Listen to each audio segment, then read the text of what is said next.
What down, family? It's your boy SNTV coming back at y'all with another Chiraq Street Legends. And this episode is going to be about none other than Rayy Money Visions. What's up? It's your boy Rayy Money, the trench's favorite shooter, and I'm rocking with SNTV. In Chicago, everybody want to be seen. Rappers chase the spotlight. Shooters chase a name. But there's a different type of man in this city. The one behind the camera. The one who don't just witness the streets. He documents it. And sometimes, seeing everything can cost you everything.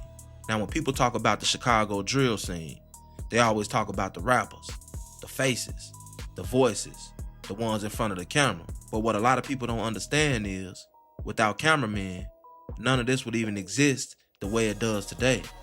The visuals, the energy, the storytelling, that all comes from somebody standing behind that lens. And one name that's stamped in the city when it comes to that is Rayy Money Visions. This ain't just some dude with a camera. This is somebody who really was outside, moving through different blocks, different hoods, different environments where tension is already high before you even show up, shooting videos, building relationships, and becoming one of the most respected videographers in Chicago. Millions of views, real connections, real presence. He wasn't just recording the culture, he was helping shape it. I was locked in with Famous Dex around this time. Me and Dex was going crazy. Dexter got his first 100K views with me on this video called Try Me Remix. You know, we was going crazy. We was locked in. Rayy originally comes from the low end, born into that environment, raised around it. Later on, he becomes connected to Jeffrey Manor, one of the known areas on the south side. And if you know anything about Chicago, you know Jeffrey Manor got long-standing tension with the Lafas. That ain't no small situation. That's real street history, real losses, real pain behind that. So now you got a cameraman moving through the city with ties to a hood that's already in conflict. Even if he not the one in the streets like that, even if he just there to shoot videos, the streets don't separate it like that. To them, if you around it, you a part of it. And that's what makes this lifestyle so dangerous. That's for a thought, fuck a wide, grip my Glock.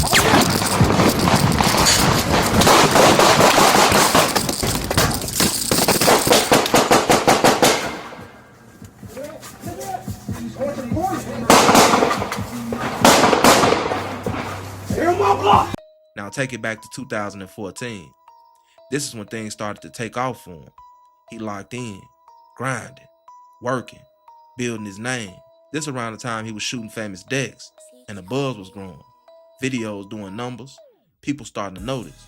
Everything looking like it's going in the right direction. But in Chicago, success don't come without attention, and not all attention is good. He gets hit up about a video shoot.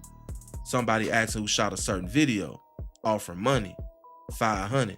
Now back then, that was real money, especially for somebody building their way up. So he thinking it's just another opportunity, another shoot, another step forward. But what he didn't know was he was walking straight into a setup. Some guys ended up texting me like, yo, I'm trying to shoot a video. You got your number from Fly Sean. Fly Sean was Dex's right-hand man at the time. You know, they was trying to pay me $500 for the video. Around that time, $500 was a lot of money for me. So I'm like, shit, come on. But I never had hit Fly Sean up to validate, you know, who these dudes was. I just went off their word. You feel me? I wasn't moving how I was moving, like how I moved years later. But bro, they had told me to pull up on 71st and Yale by the white building. So I had pulled up. I was by myself at this time. And you know, around this time, I wasn't concealed carry.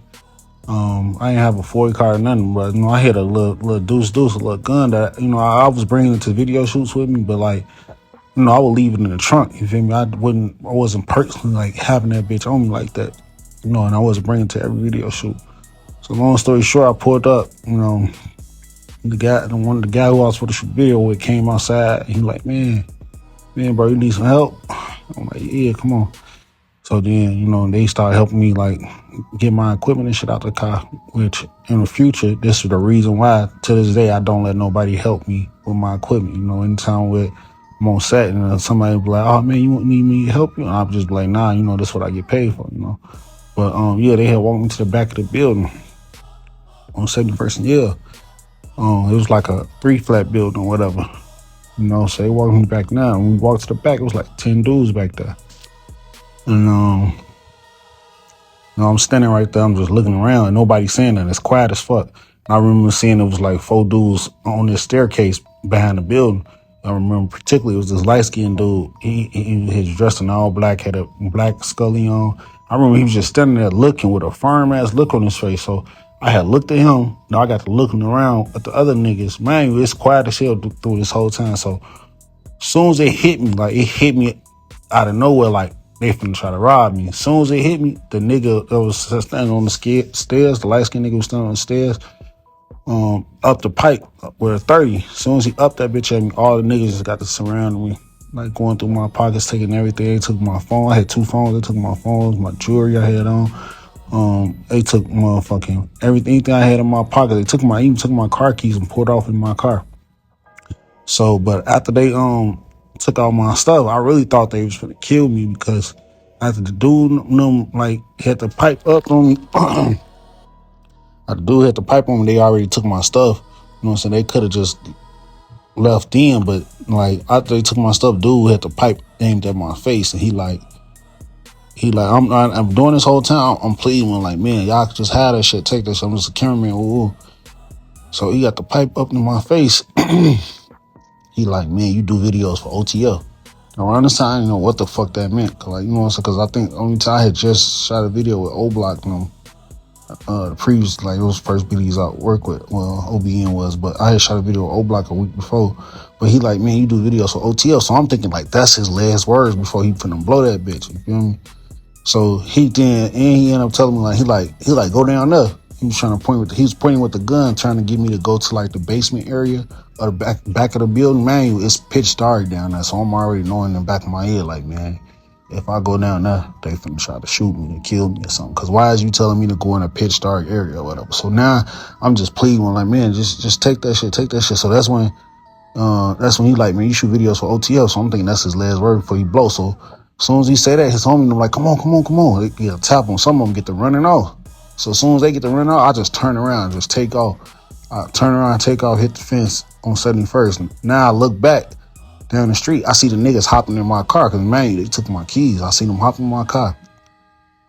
So then I ran back to 71st. I ain't got no phones or nothing. It just happened there was a sheriff, Cook County Sheriff transport van riding past. So I hurried up and ran up on the van, knocking on the window like, "Oh, I just got robbed." Ooh. And then you know how the police is. They get to reacting like I'm the criminal, like I robbed myself or something. I'm like, bro, y'all ask me all these motherfucking questions. The niggas just pulled off in my car right now. Y'all could probably catch me if I leave right now. Anybody from the city knows when it feels too smooth, something off.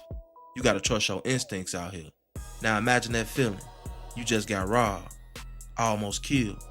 No phone, no car, nothing. You run into a police asking for help, and instead, they treat you like the problem. Meanwhile, the people who just did that to you, driving off in your car. That moment right there, that changes a person. And he said it himself, that situation turned him cold. Because there's nothing worse than having a gun in your face, knowing you can't do nothing about it. He had made a decision that day, never to be a victim again. That's for a thought. Fuck who I grip my gun.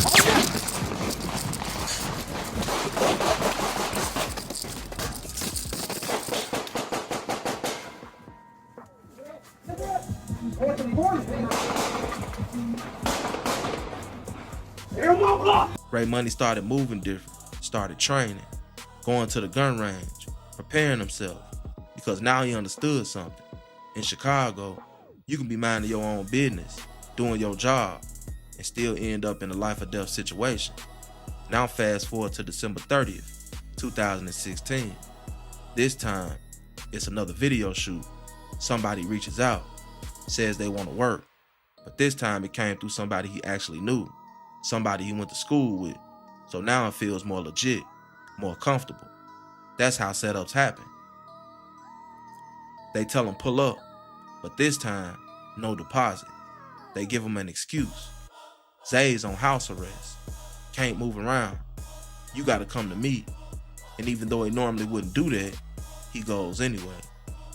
He pulls up, and this time, something feels off immediately. Alright, so shit, basically, it was like It was damn. It's crazy. It was down to like the last day of 2016. I think it was December 30th. But I didn't really follow protocol, so that's kind of like, you know what I'm saying. That's kind of why shit happened the way it did. Because usually what I do, I have a motherfucker sign a contract and do a deposit before I even meet up. You know what I'm saying? Even shoot the video with them. But this time, you know, the niggas hit me up. They hit me up saying that they knew somebody I knew. You know, we had mutual. You know what I'm saying? Like, knew somebody I knew. So, with that being said, I went off their word. You know, so. They ended up sending me the location and shit. It was like on the south side or whatever. And shit, I pulled up. Niggas led me in the buildings. I walked in. Motherfucking ambushed me, man. Nigga came out. So they tried to rob you at first? Yeah, I mean, yeah, it was a rob. You know, it really happened so fast. Like I said, I walked in the building. Nigga came from around the corner with the gun already up. You know, so it was instantly, you know what I'm saying, a surprise. But was you strapped? Did you have your weapon on you? Yeah, I had a weapon on me at that moment. Which is legal for the people out there that's actually want to live. Yeah, I got my FOIA card. It's legal. It is registered to me. You know, I had a weapon on me, but they didn't know. But right before I opened the door, I had got a bad feeling, and something just told me like, "Hey, be ready." So when I opened the door, I had my hand like by my gun, in a sense, like dropped down by my gun on by my waistline. So when I opened the door, all I see is Lizzie going up the stairs, his feet, like he already been walking up the stairs, but I see his feet going up the stairs. So as soon as I walk fully in, I see this nigga come around the corner with a gun up. His gun was already pointing at me. Like, he didn't have to up that bitch. It was already up. You feel me? He like, fuck this video shoot. So as soon as he did that, I just reacted. And pulled my gun out. As soon as I get to reaching for my gun, he got the blowing at me, you know? So I felt myself get hit in my hip, but at the same time, I was able to pull my gun out and shoot back. And I shot him in the head, and I just remember his body dropping instantly.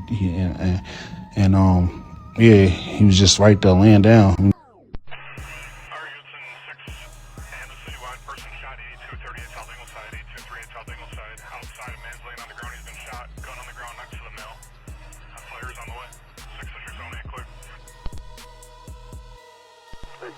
Adam, we headed from Rayy Money.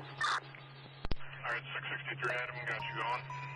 6-5 boy, put that in there. I'm sorry, 6-5 Charlie, put that in there, boss. 65 Charlie, okay. To the victim, he bites the kill. He said he shot one of the offenders, and they're in the building directly across from where he was shot. Angle side. Alright, 8235 South Ingleside, the offender's inside there, and the victim is a licensed to carry. He's also shot outside. That's a 99. Alright, son, we got two gunshot injuries over there. Is there a description on the offender?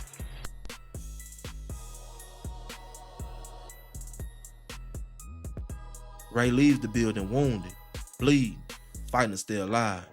He ends up in the hospital for weeks, multiple surgeries, losing weight, fighting just to recover. And that's the part people don't see. They see the videos, the views, the success, but they don't see the cost. They don't see what it takes to survive in an environment like that. They don't see the trauma that comes with it. And that's what makes this story different, because Rayy Money Visions didn't go looking for that life. He wasn't out there trying to be a shooter. He was behind the camera. But in Chicago, even that can get you caught in the middle. Since then, Rayy Money has been more cautious, and his story is definitely a great example. Be ready so that you don't have to get ready. And being a videographer in Chicago is extremely dangerous. Ray continues to make videos and is very successful at it. As a matter of fact, he's one of the GOATs, or he may be the GOAT of the videography scene in Chicago. And I think that what we can learn from the story Rayy Money Visions is this. In Chicago, you don't gotta be in the streets for the streets to find you. You don't gotta pull a trigger to feel the consequences of it. Sometimes, just being around it is enough. And that's the truth a lot of people don't talk about. The camera don't make you safe. The job don't make you untouchable. And the line between observer and participant is thinner than people think. Rayy Money Visions survived, but not everybody gets that chance. And in a city like Chicago, every decision, every move, every connection can be the difference between life and death. This has been another episode of Chiraq Street Legends. It's your boy, SNTV. I'm out.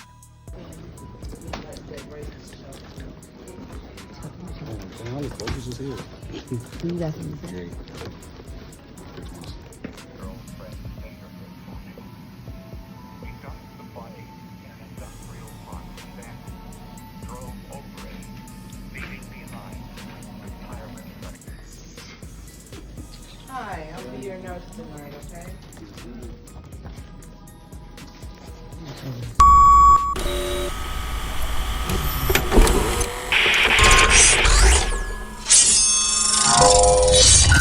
This is a Rayy Money Visions.